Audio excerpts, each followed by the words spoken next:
Good morning, good afternoon and good evening. Depending on what time you're watching this, we at the Insight team hope that this message and lesson meets you well in Jesus' name. Welcome to Insight, a program designed to educate, encourage and inspire and give deeper understanding to issues affecting our community and wider society. Insight is one of the programs from CCC Amazing Grace Parish London. I'll be your host for this evening's show. Melvin Shaji is my name, and the topic we are discussing today is parenting. How do you parent? What is the right way to parent? Where are we going wrong as a nation, as an individual?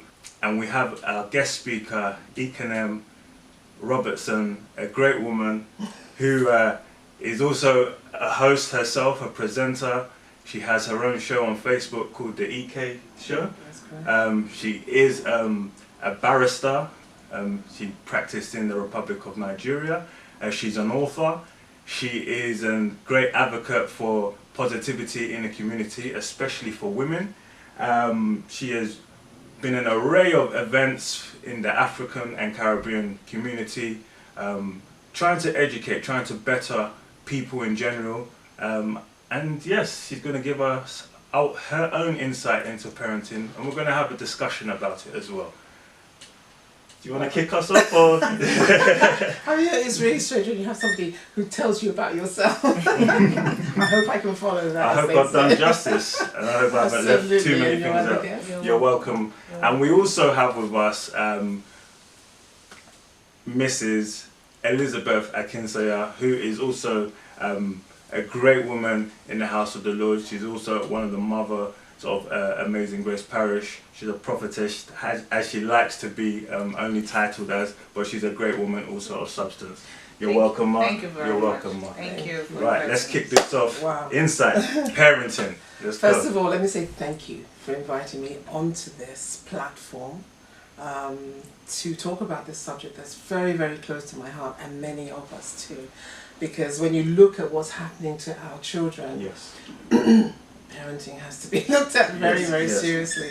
At the very beginning, you were talking about looking at the right way, wrong way, and whatever other way of trying to bring up children. And I'm not sure whether there is an absolute in this is how Correct it's got way, to be yeah, done. yeah. Because it really, each child, as you know, you were telling me much earlier on, requires different treatment. Yes. Yes. Yeah, Yeah. and you're saying that, I know. Yeah, I can see that yes, coming through, I know. I agree So with that. each child, you know, what you did with child 1 Yes. is not necessarily the same tactics you can use with child 2 or 3 or number 4. Yes, I agree. Some are easier, some are harder, some are, you know, it's like warfare. And you know what warfare requires. Yes. Well, I'm going to today, you know, just to set the scene a little bit, be concentrating on from the African perspective. Yes. You know, the black, you know, I'm including West Indian, anybody that's black, let's put them in there. All of us. Yes, all of us. Because I think that there's a lot of things that we do that are generic. Yeah. You know, we all sort of, you know, if you tell somebody about being beaten, everybody kind of smiles and smiles. You know, it's funny now. Yes. It wasn't funny then. No, Yeah, no, we agree with I that. agree. But yeah, we all kind of come out and say, well, we passed it. We got, look at us now, Yeah. kind of attitude. It's not that bad. You No. know, Mm. but Borderline abusive. that's right. We may now, we call it abusive now. It wasn't called that then. It was called discipline. Yeah. Yes. Or Totally training. different work, training. Yes. That's right. You beat things into existence, isn't it? That's Yes. how it was done.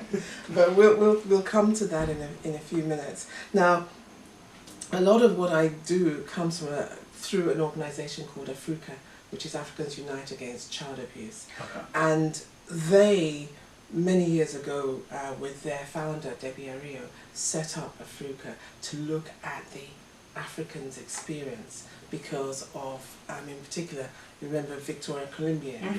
Yeah. I and remember all that. the associated situations. I don't need to go into Yeah. that. And in actual fact, you know, they started looking into it and seeing that, you know, the amount of children that were in care as a result of interesting parenting by our people had to be looked at very seriously. Yes, yeah. And so they devised methods of doing that, with retraining of parents, looking at what were the gaps that could be used to help parents to understand the new environment they were in. Yes. Now, if you consider African parents when they first came, and I'm talking going back to the 50s, because I think even my parents came here in the 50s. Okay. And one of the things that they would have brought with them is a suitcase, which would have had their clothes in. Yeah. But I will say that there were other virtual suitcases that they brought. Now, you tell me, what am I referring to? What do you think your parents came with, or my parents would have come with, all these years ago, apart from their suitcase that contained their clothes? What else would they have brought from Africa? It would have been their culture. That's right. Their culture. Their culture and their beliefs, in terms of, you know, how things are done. Yes. Yes. Yeah. And it's that very culture that, coming into another culture, also brought a lot of conflict, and that was what led to a lot of the issues that we tend to have now. I mean, they would have brought their value systems, they would have brought their social problems, their own social problems, and then that would have met up with the social problems here. And the social problems here that they would have encountered would be that they are the strangers in a strange place. They don't know the culture that exists here. Yes, they wouldn't know how to deal with a lot of things, because what they're coming with is what they already know. Yes. So if they have a child and the child is bad, they will beat it. It's instinctive, beat it, it will get better. You understand? But then you see here, they were also coming to confront a lot of issues. They were going to be without jobs, which means that they'll be looking for jobs. So they would encounter unemployment, underemployment, they would encounter poverty, possibly sickness, and even maybe disability, and even mental illness. Because don't forget, it wasn't just Nigeria that people came from. People came from countries, and in fact, at the time that our parents would have been coming here, they would have been suffering from wars. Civil war. I mean, I remember at that time, you know, coming through, we had the Biafran War, you know, the Congolese were at war, other people have had various wars, and then they're coming into this country with those pains. And the isolation. And the isolation. Now, why am I spending time talking about parents themselves? What I'm trying to do is set the scene for why they would have issues now once they've got children. Because they've got all those baggages to contend with before you now have to bring up a new individual in this environment. Without sorting it out. And then they're also here without support. And what I mean by support, grandmother, uncles, aunts, they are the new, you know, they're the first line generation. And so there are lots of things that they are contending with before you now start adding any individual into that. But then we now come into a situation, we've got these children, they're growing up in this country. What do we need to do to them to make their lives better, or to bring them up within this environment? We've got to understand the environment, understand the laws. And you find that a lot of people don't understand the laws. And one of the things that, you know, when you talk about parenting, people will say, don't talk about parenting. Those people, they don't, send them back to Nigeria, or send them back. And in actual fact, that was what was happening a lot. Because nobody was going to stop you beating your child.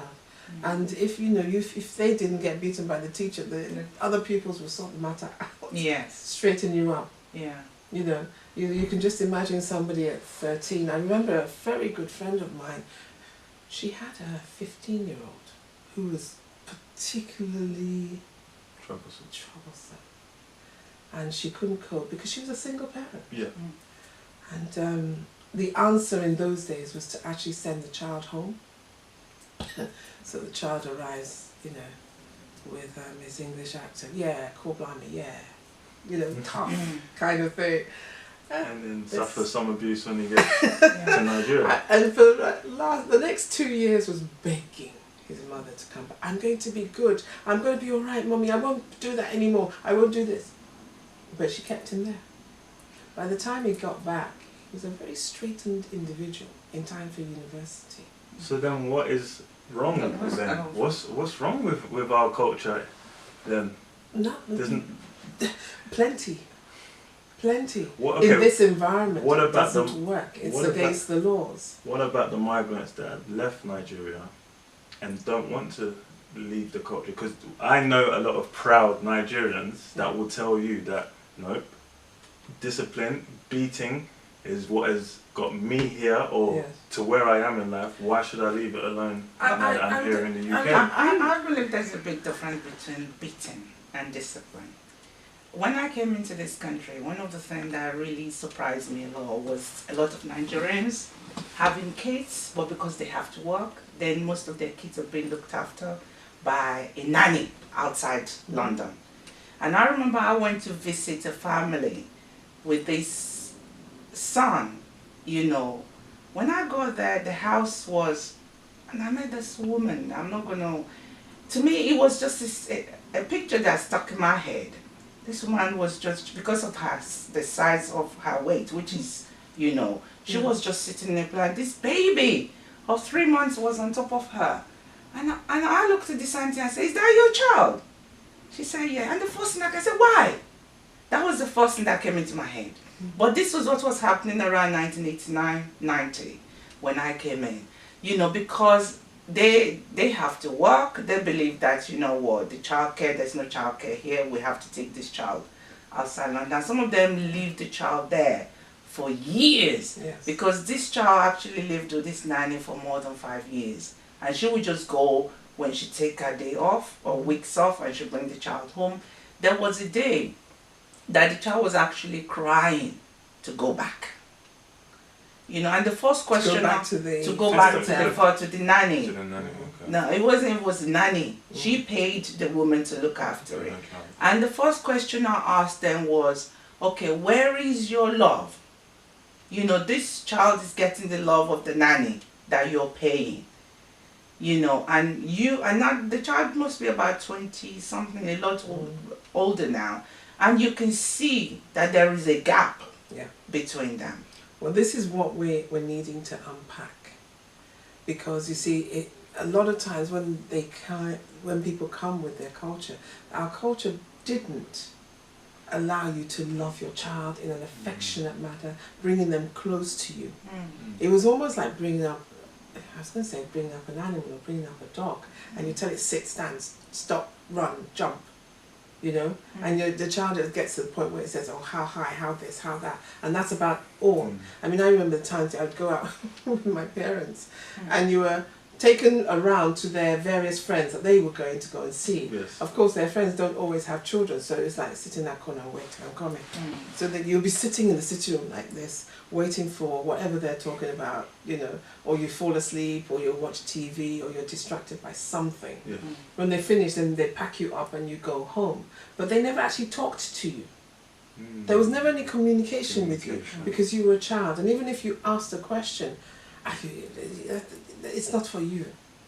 You know, when you grow up, I'll tell you about that kind of attitude.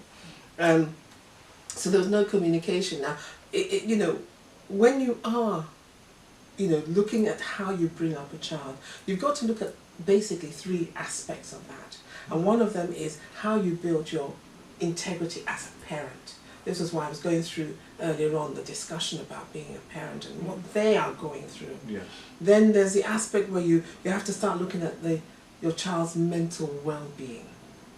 That's a word that's been, it's a And buzzword. the mental you know, situations and so on. So their mental well-being is very important. Okay. And then finally, you have to look at the child's physical security.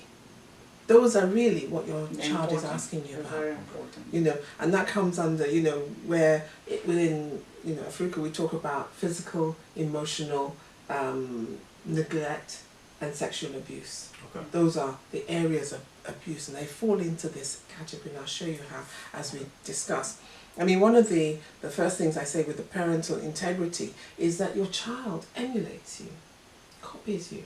I mean, I'm sure that with both of you will say, yeah, there's a child and he does everything I do, because that's all they know. Yeah.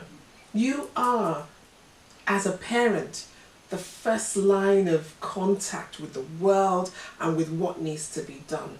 Even when they is it Attenborough shows us all these animals in the forest. The animal walk. The parent throws the bird out to get it to spread its wings and fly. It's not being wicked, And if it goes underneath to pick it up, you understand? Yes. And don't you, when you're teaching your child to walk, you're showing it what to do. You may even put their feet on your feet and you'll be moving. Yeah, but yeah. everything you do, they will copy. Mm. So anything bad that you They will do, also they will will also also copy. copy. Yeah. So you need to be careful what signals you're actually giving out to your child. Even what you're saying. A child that is, because the parent is swearing, and the child is maybe just about right to start talking 1, 2, and also start swearing. You'll notice everybody in the room starts laughing because he doesn't seem to know what he's saying, but he said a swear word, so everybody laughs. I don't think that's funny. No, I don't. I don't think that's funny. No.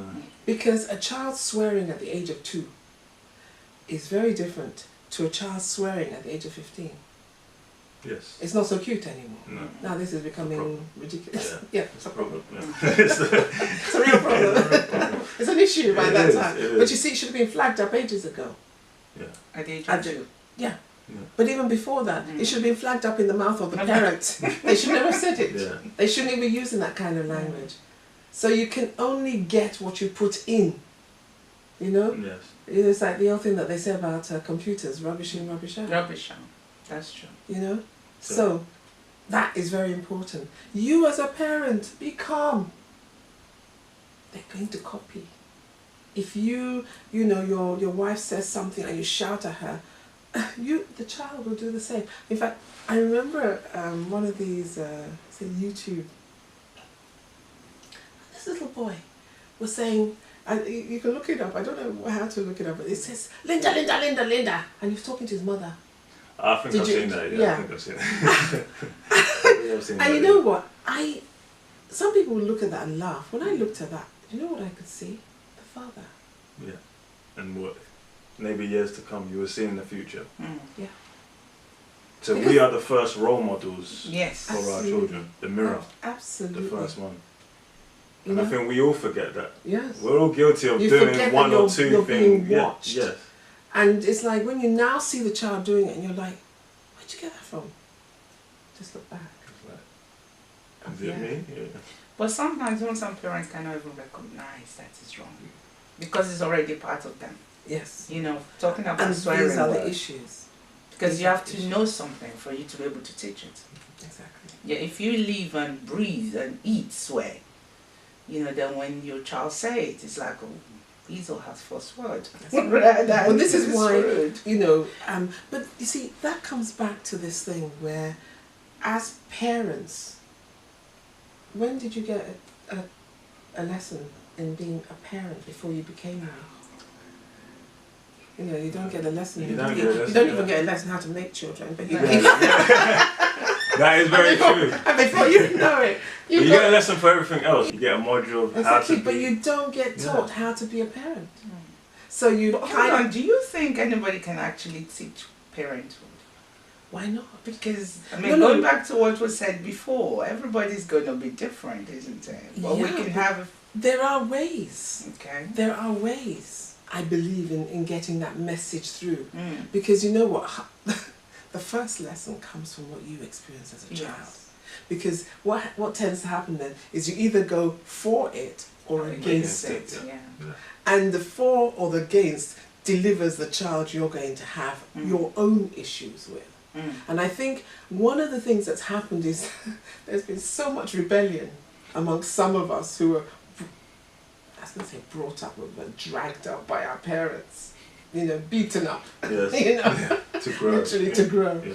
Then we were saying, I'm not doing this in my child, I'm not doing this in my child. And then it's bred a different breed of kids who Yeah. are feeling very entitled these days, Yeah. Yes. I And mean, that's stressful for us. for me, I always still blame the society. I'll But tell who you makes why. up the society? The reason is because when I was growing up in Nigeria, you don't hear any word like abuse. You know, you get beaten, you get beaten. But then when you come in here, if you have a teacher telling your child that if somebody does that to you, it's an abuse. You know, you call 999, this 4-year-old say. He said, my teacher said to me, next time you beat me, I should call 999. But you know, the thing is that this is where people get the idea that you cannot reprimand your child or chastise your child. And that's not true. You can. Yes, I think that is something that needs to be cleared up. Yes, you can. Because there's been, sorry to interrupt, but there's been so many different things. You can't beat a child. You can beat them as long as there isn't a mark. You can only smack them on the bottom, as long as it doesn't go too far. I think the law itself is not clear enough. I don't think it's that clear. I don't think people know where they stand. Think about it this way. If you do all that you should do prior to the point that you need to smack your child, you won't need to do that. It's because you haven't, and then you've got frustrated, and so you're putting that anger out on that child. Yeah. But really, some of the issues come from you in the first instance, because you've let things go, because you don't have any discipline yourself. Or you haven't applied that discipline to your life. So it's like, you know, you're not putting the child to bed at a certain time. You're not feeding it at a certain time. There's no order in the life of that child. Children because need boundaries. They need boundaries. Absolutely. And that's one of the things that, you know, you've gone slightly ahead of me, but they do need boundaries. And they do need it, not at all. That's good. You know, they do need, you know, in fact, it's very funny. Sometimes the child, the parent that a child loves most is the one that's hardest on him. Have you noticed that?